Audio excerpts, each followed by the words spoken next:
In this video, we'll be discussing section 2.6 from chapter 2 of S1, and we'll be discussing coding to simplify our mean and standard deviation calculations. So, in the previous sections, we learned how to calculate mean, the median, and also measures of spreads such as range, interquartile range, and standard deviation. In this section, we'll be learning how we can simplify some of these calculations to help while trying to find the mean and the median. So mean and the standard deviation. Okay, so let's say that if you have some in example 12 on page number 22, okay, you have been given some data, okay, that has been collected by a scientist, which is really common. Okay, when you let's say if you try to collect data in some sciences, okay, maybe in engineering or maybe in some biological sciences, okay, you'll often get a certain some complex numerical data. Okay, and by complex numerical data, some really big numbers, some really awkward numbers, which would be like definitely you will not be able to calculate them without the help of calculator. Okay, so over here in this particular example, on example 12, they had 332, they had 355, they had 306, they had 317 and 314. Okay, and you are asked to find the mean and the standard deviation. We can't find it. Okay, it's not that we can't find it. We can find it using the formula sigma x equals sigma x by n, and the standard deviation we can find the variance using the formula sigma x square by n minus sigma x by n the whole square. Okay, so the formulas still work. Okay, but we just have some really large values. Okay, some really values which would definitely not be possible to be calculated without the help of a calculator. So often we do use coding, okay, to temporarily change the numbers. Okay, so in this case they had given us the coding y equals x minus 300 by 10. Okay, y equals x minus 300 by 10.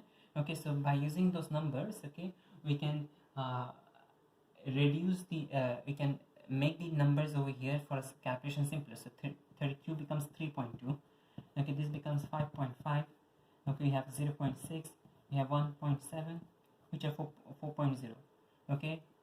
Okay, so now these values, even though they are not the best, okay, they are not as simple as they could be, okay, but definitely they are much better than the previous values. Okay, and in this section we'll be learning how you can use these values, calculate their mean, their standard deviation, and but still be able to find the original mean and the original standard deviation.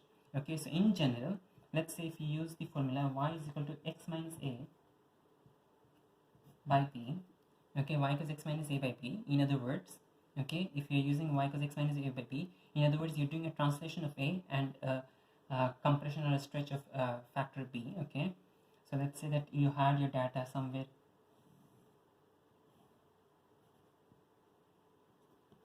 Let's say that your data was spread out somewhere here. Okay, and now by using this stretch, okay, by using this coding, okay, you transferred your data such that it is now either somewhere here, okay, and it is also maybe compressed, okay, or maybe even stretched. Okay, so it doesn't need to be always here. Okay, it could move the data anywhere. Okay, the coding could move the data anywhere, the coding could stretch the data anyway.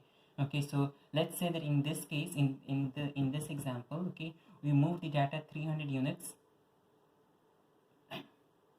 We move the data 300 units backwards actually. Okay, so we move the data and we also compress the data. Okay, so now we have 3.2, 5.5 is the maximum value, 0.6 is the minimum value. Okay, let's say that this is the y-axis, okay, for this one. Okay, so in other words, we try to shift the data, compress the data, okay, so that we get easier values to do a calculation with. Okay, so now let's forget this graph for the time being. If you have y equals x minus a by b, okay, and you know what y bar is, let's say that we know what y bar is, okay, we know what sigma y is. Okay, if you know what y bar is and what sigma y is, in that case we can find x bar and sigma x. Okay, we can find x bar and sigma x. Y bar will be equal to, just apply y bar and x bar to the formula, you get y bar is equal to x bar minus a by b. Okay, y bar equals x bar minus a by b. On the other hand, sigma y is equal to sigma x by b. Okay, notice that your mean is going to be affected by both the translation and the stretching and the compressing. Okay, so if you translate it, your mean is going to be affected. If you compress it, the mean is going to be affected. So as a result, you substitute y bar and x bar, you get y bar equals x bar minus a by b. But the standard deviation is not affected by translation. Okay, because what does the standard deviation represent? The standard deviation represents your spread. Okay, how much spread of the data is. So if you translate the entire data from one place to another place, the spread does not get affected. Okay, the spread is still the same. Okay, the data got moved from one position to another. Okay, because of the coding. If you apply the coding, the data got moved, let's say from here to here, here to here. Okay, so the data got moved. Okay, but the minus a, okay, the translation doesn't actually do anything to the spread. The b does do something to the spread. Okay, if you compress it, in that case your sigma if you compress it, in that case your coded, your standard deviation is going to become smaller if you stretch it. Okay, so here let's say that if your original data was here, now instead we translated it. Okay, so we have the original data, okay, translated. We have this original data is going to have the same spread. On the other hand, if you compress it, okay, in that case your spread is going to reduce. If you expand it, in that case your spread is going to increase. Okay, so definitely that b effects, okay, that b which is going to be be controlling how much it is compressed and compressed or spread out. Okay, compressed or stretched is going to affect the standard deviation. But the translation, let's say that if the entire curve moves a units backwards, okay, if the entire curve moves a units backwards, it is not going to affect your spread. Okay, so again, for mean the formula is easy, y bar equals x bar minus a by b. For spread though, the formula is affected only by b and not by a. Okay, the spread is not affected by the translation because the translation moves the entire curve. The spread doesn't get affected, so sigma y is equal to sigma x by b. Now these are the only two formula you need to know, but in case if you want to relate this to variance, okay, we can easily get a third formula. If you use variances, in that case sigma y square is equal to sigma x square by b square. Okay, so sigma y square equals sigma x square by b square. Okay, so this one will be having the variances in it. Okay, and we could use either of this formula. Okay, you could use the standard deviation version or the variance version of the formula. Both of them would be acceptable. Okay, now even though this data over here was from example 12, we will not be doing example 12. We can look into example 12 on page 22. We will be doing example 13. Okay, example 13. In example 13 we have been given the data of the maximum gust, G naughts. Okay, so G is the original data, G naughts. Okay, this is the original data. Okay, the maximum gust, G naughts, is recorded in Chicago during May and June. And the data was coded using the formula H equals G minus 5 by 10. So we have the coding, H equals G minus 5 by 10, and H is a new coded variable. Okay, so H is a new coded variable. Okay, and we have got some statistics. We have S of HH. S of HH is equal to 43.58. We have H bar is equal to 2, and we have N is equal to 61. And you're asked to find the the mean and the standard deviation of G. Okay, so notice you're asked to find the mean and standard deviation of G, but you're given statistics for H. So first you need to find the mean and standard deviation for H before you move on for G. Okay, so once you find mean and standard deviation for H, you can use the formula and use the relationships we already discussed to go back to find the standard deviation and mean for G. So now let's first find the mean for H. The mean for H is already given to us. We don't have to worry about it. Okay, so H bar is equal to 2. We are given that. Now, what about the standard deviation of H? Okay, the standard deviation of H, if you notice, has not been given to us. Okay, now we could calculate standard deviation by sigma x square, sigma h square, sigma f square by n minus sigma h by n the whole square. Sigma h square by n minus sigma h by n the whole square. Are we given sigma h? We are not given sigma h. You could find sigma h, still speaking frankly, okay, because sigma h is equal to h bar into n. Okay, just from your mean formula, sigma h by n is equal to h bar. So if you rearrange the formula, you can get sigma h is equal to h bar into n. So in that case, if I multiply h bar with n, okay, we just repeating, okay, so this is the formula that you get from h bar is equal to sigma h by n. Okay, so that's your mean formula. Okay, h bar is equal to sigma h by n. So if you rearrange that, you get sigma h is equal to h bar into n. We have h bar, we have n. We can find out what sigma h is. Do you have sigma h square? We have not been given sigma h square, and we do not have an easy way of finding out sigma h square. Okay, so what do you do then? It looks like this version of the variance formula is not the correct way to use. Okay, we have three different versions of the variance formula. We have this is the one that you usually prefer, but over here this is not the definitely not the favorable way. We have sigma of h minus h bar the whole square by n. Do you have sigma of h minus h bar the whole square? Explicitly it's not given to us, but we do have a third version of the formula, which is s of hh by n. Okay, and s of hh is given to us for 3.5. Okay, so since this is the variance, just to make sure this is the variance, not the standard deviation. Okay, this is the variance, not the standard deviation. So s of hh is given to us 43.58. So in that case, you can simply use this formula, s of hh by n, okay, and use the value 43.58 to calculate our variance. Okay, so repeating what you did over here, since you are not given all the h values, the individual h values are not given to us, this formula and this formula are not helping us. S of hh is given to us, so you're using that to find our value. This is equal to 43.58 divided by 61. You can calculate that to give you 0.8. So this is the variance. Okay, the standard deviation is going to be this.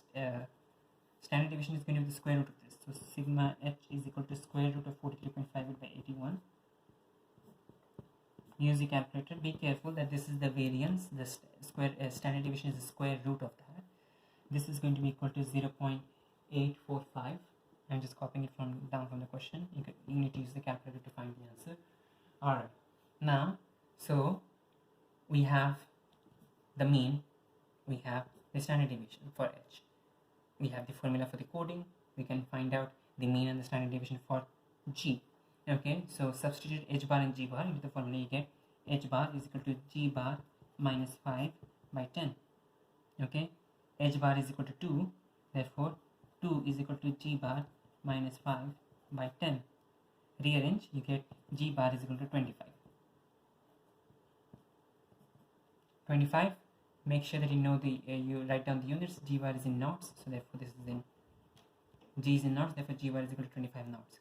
Now sigma g is going to be, use the formula sigma h is replaced by sigma h, g is replaced by sigma g, minus 5 does not affect the spread, divide by 10. Okay, the translation does not affect the spread of the data. Okay, so we have simply sigma h is equal to sigma g by 10. Substitute sigma h 0.845. Sigma g is therefore equal to 8.45. Again, the unit for the standard deviation is going to be knots. Okay, okay, sigma g is equal to 8.45 knots. Okay, and if you wanted to find the variance would have unit knots square. Okay, now let's consider another example. In this example, we have a frequency table, and the frequency table given is actually the same that we had back in example 11. We discussed example 11 back in the previous video. In this video, we'll be discussing example 11, but so we'll be discussing the same problem, but here we'll be using coding to help us find the answer. Okay, and the coding formula given to us is y equals x minus 7.5 by 5. X minus 7.5 by 5. Okay, now again, as I said, if you want to calculate standard deviation, variances and all this stuff, you need to calculate fx, you need to calculate fx square. So it's always better to draw a vertical table. Okay, so here we'll be having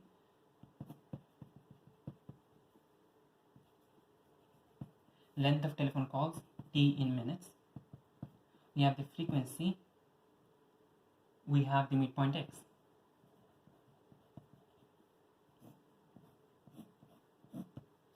We have 0 is less than T, which is less than or equal to 5. We have 5 is less than T, which is less than or equal to 10. 10 is less than T, which is less than or equal to 15.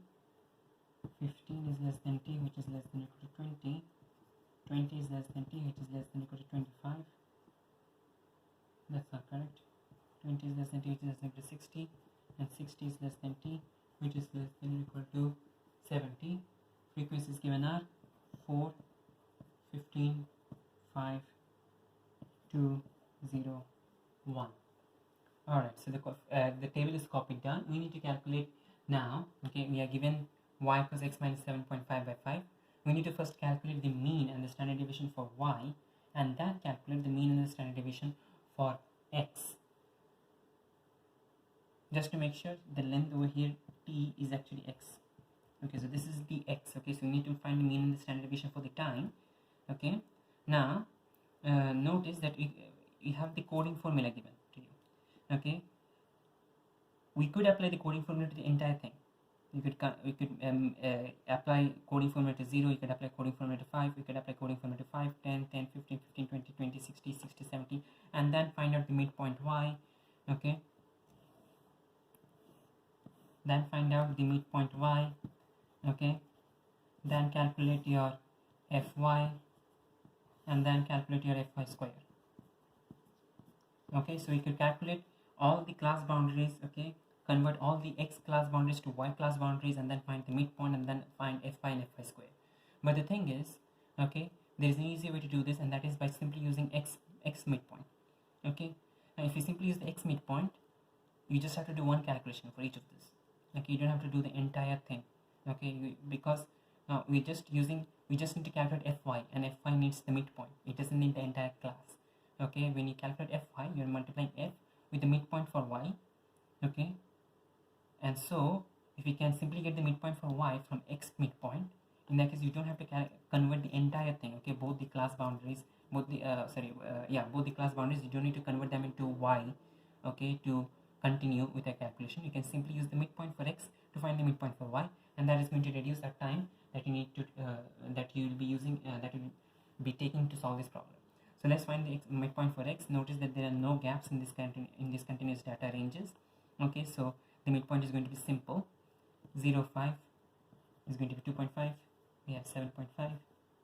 We have 12.5, 17.5, 40, and 65. Okay, so be careful if there are any gaps. In that case, you need to take into consideration those gaps. Here we don't have any gaps, so the answer was simple. Now the midpoints were calculated simply. Okay, without any difficulty. Now we need to calculate the midpoint for y. Okay, so the midpoint for y is going to be use the coding formula. Use the coding formula to find the midpoint for y. We get 2.5 minus 7.5 minus 5 by 5, which is minus 1. 7.5 minus 7.5, 0 by 5 is equal to 0. 12.5 minus 7.5, which is 5 by 5, which is 1. And then you have is 17.5 minus 17.5, 10 by 5 is 2. 40 minus 7.5 is 32.5 by 5 is 6.5. Okay, and 65 minus 7.5 is 57.5 by 5 is equal to 11.5. Okay, now okay, we are calculating the mean for y and the standard deviation for y. So we need to calculate fy and fy square, not fx and fx square. Okay, it's not that you cannot calculate fx and fx square, but if we calculate fx and fx square, in that case, what's the point of using y? Okay, we are using y because notice that y is giving us some really good values. okay, without any fractions. Okay, so this will be helping us do our calculations much more easily, and there will be less chances of making errors. Okay, now so fy is equal to f into y. Okay, so 4 into minus 1 is equal to minus 4. 15 into 0 is 0. 5 into 1 is 5. 2 into 2 is 4. 0 and 0 is 0. 1 and 11.5 is 11.5. Okay, fy square is 4 into minus 1 square. Okay, be careful, you are getting this y square. Okay, so 4 into minus 1 square is 4. Okay, 15 into 0 is again 0. 5 into 1 square is 5. 2 into 2 square is 8. 0 into 6.5 square. 0 into 6.5 is square is 0. 1 into 11.5 square is equal to, use your calculator, you get 11.5 square is equal to 121, somewhere around 133 point something, 132.25. Alright, okay, notice in your previous case, where's the thing? Yeah, in the previous video when you were solving the question for from example 11, I guess, okay, from example, give me a second, yeah, example 11 this was, yeah, that was a different question. Okay, this was example 11. So when you're solving the question from example 11, we had some really difficult values over here. Okay, we had some 0.5s, some 0.25s, and some really large numbers. Okay, over here by using a coding formula, our numbers are definitely much simpler. Okay, only except for one. Okay, we have some really good values over here, and there is less chances of making errors here, definitely. Okay, so that is one important advantage of using coding, that coding does help make your calculations simpler. Now you need to find sigma fy. Sigma fy is equal to, add this up, you get 16.5. Notice that you can calculate this without using calculator because the values are really much simpler right now. Sigma fy square is going to be equal to 149.25. 149.25. Now calculate y bar. Y bar is equal to sigma fy by sigma f, which is 16.5. Sigma f is still the same as the total over here, so 16.5 by, you get 27. Use your calculator. 0.611 minutes. Okay, actually let's remove the minutes because minutes is actually for x, not for y. Okay, so let's just neglect the unit for the time being. Okay, so y bar, because minutes is for x, not for y. Okay, now let's consider the standard deviation for y. Standard deviation for y is going to be equal to, let's start with the variance first of all.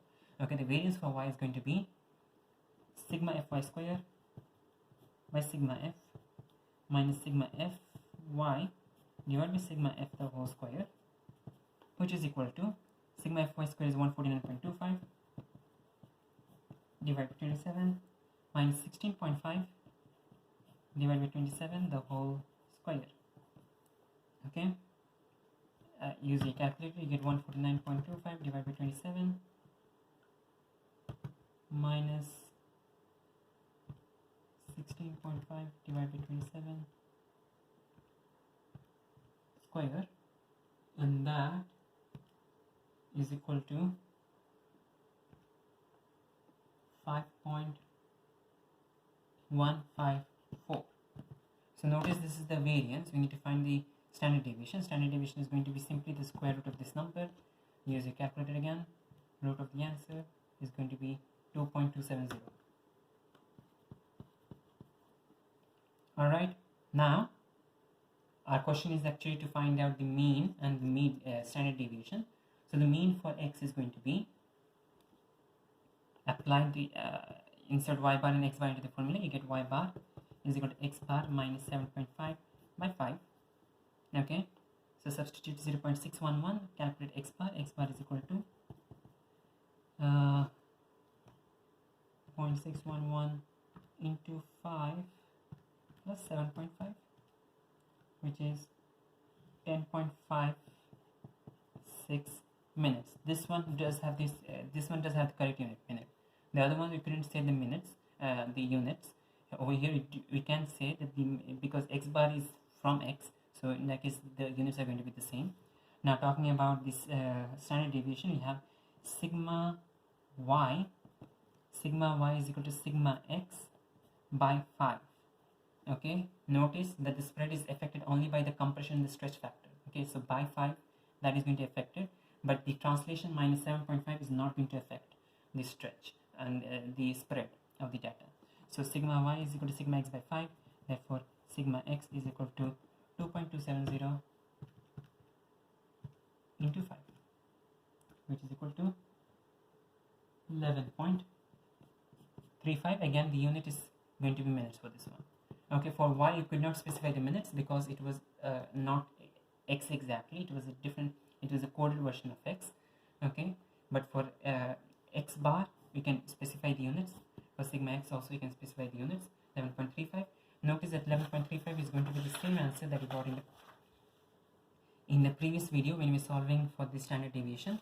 We got the same answer 11.35. okay, over here also we got the same answer 11.35, but over here our calculations were made much more easier by using the coding formula. Okay, so repeating what it did. Okay, if you have a coding formula y equals x minus a by b, in that case for mean, okay, if you know what y bar is, in that case simply substitute y bar and x bar, you get y bar is equal to x bar minus a by b. Rearrange, find the answer that you need to find. Okay, for standard deviation though, it is going to be sigma y is equal to sigma x by b. Okay, the minus a, the translation does not affect the spread of the data. The spread of the data is only affected by the compression and the stretch factor. Okay, the translation does not affect the spread of the data. Okay, so that is the standard deviation version of the formula. In case you want to use the variance version of the formula, in that case do be careful with the squares. Okay, sigma y square equals sigma x square by b square.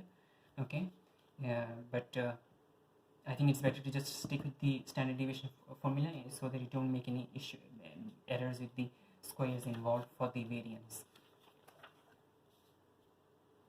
Over here also we did the same thing, but instead of converting all the class boundaries to y, we just converted the midpoint to midpoint y. Okay, because that's all you need. Okay, you do not need to find all the class boundaries. Those class boundaries are not part of a calculation. We just need the midpoint y, which can be found from the midpoint x. Okay, and then we calculate fy square, and then we did our calculations. We found y bar and sigma y, and then we used our coding. We reversed our coding to find x bar and sigma x.